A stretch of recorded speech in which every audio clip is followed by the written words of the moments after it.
Video ini adalah sambungan contoh-contoh soalan peperiksaan vocational PSV untuk pemandu-pemandu teksi dan pemandu e-hailing.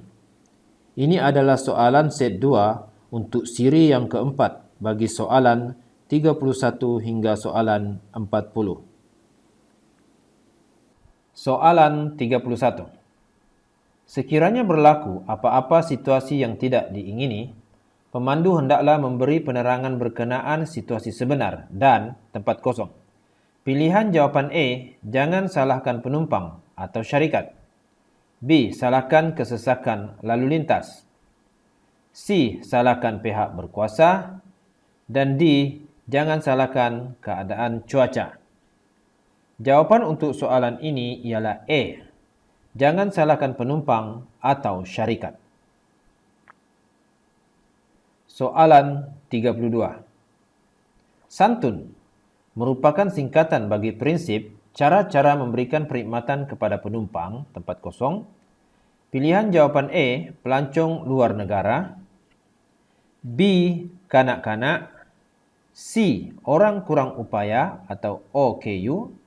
Dan D, orang kenamaan. Jawapan untuk soalan ini ialah C, orang kurang upaya atau OKU. Soalan 33.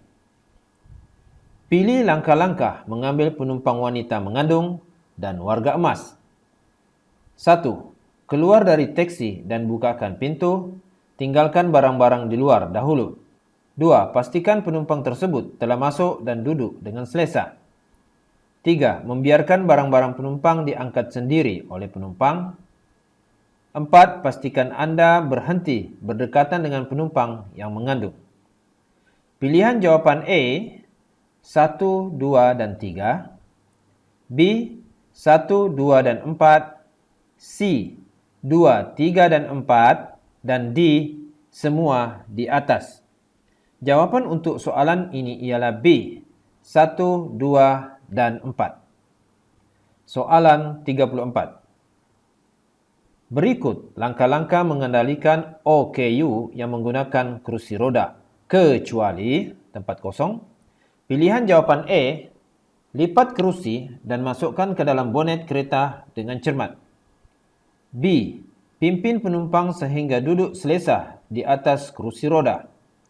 C, apabila sampai, buka kerusi roda dahulu. D, membiarkan penumpang membuka kerusi sendiri pintu kenderaan ketika masuk dan apabila sampai di destinasi. Jawapan untuk soalan ini ialah D, membiarkan penumpang membuka kerusi sendiri pintu kenderaan ketika masuk dan apabila sampai di destinasi. Soalan 35. Pilih langkah-langkah yang perlu dilakukan ketika penumpang atau mangsa tidak sedarkan diri. 1. Periksa tanda-tanda kecederaan pada bahagian badan mangsa. 2. Periksa nadi mangsa. 3. Periksa pernafasan mangsa. Dan 4. Periksa aliran darah mangsa. Pilihan jawapan A, 1 dan 2. B, 2 dan 3. C, 1, 2, dan 3. Dan D, semua di atas.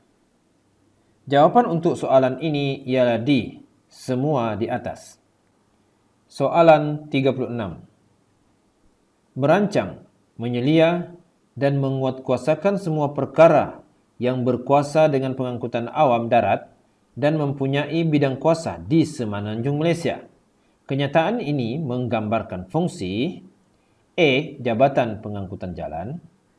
B, Jabatan Siasatan dan Penguatkuasaan Trafik.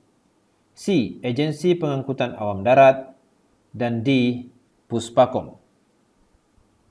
Jawapan untuk soalan ini ialah C, Agensi Pengangkutan Awam Darat atau APAD. Soalan 37.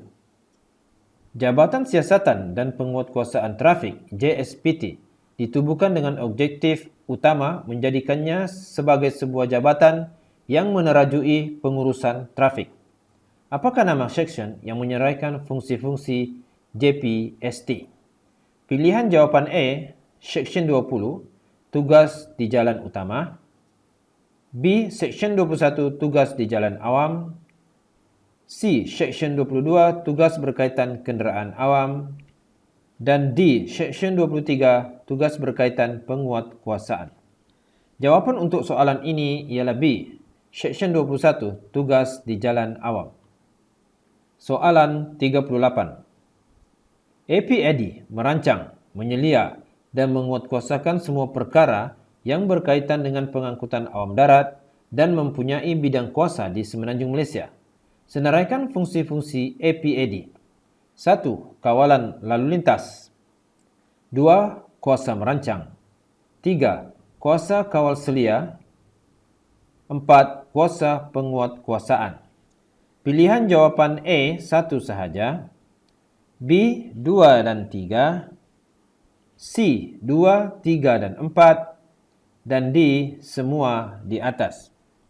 Jawapan untuk soalan ini ialah D, semua di atas. Soalan 39. Seseorang yang melakukan sesuatu kesalahan di bawah seksyen ini boleh ditangkap tanpa waran, melainkan dia memberikan kepada pegawai polis itu nama dan alamatnya dan selainnya memuaskan hati pegawai polis itu yang dia akan mematuhi dengan sewajarnya apa-apa saman atau prosiding lain yang mungkin diambil terhadapnya. Nyatakan seksyen yang dimaksudkan. Pilihan jawapan A, Seksyen 20, tugas di jalan-jalan utama. B, Seksyen 21, tugas di jalan awam. C, Seksyen 22, tugas berkaitan kenderaan awam.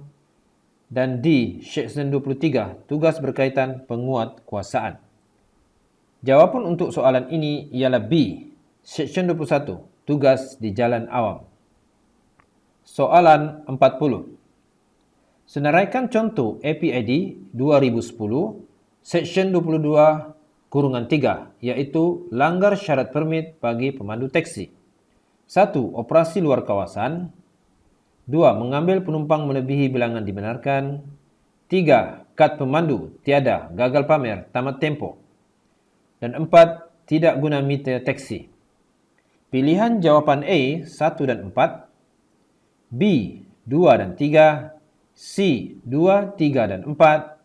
Dan D, semua di atas.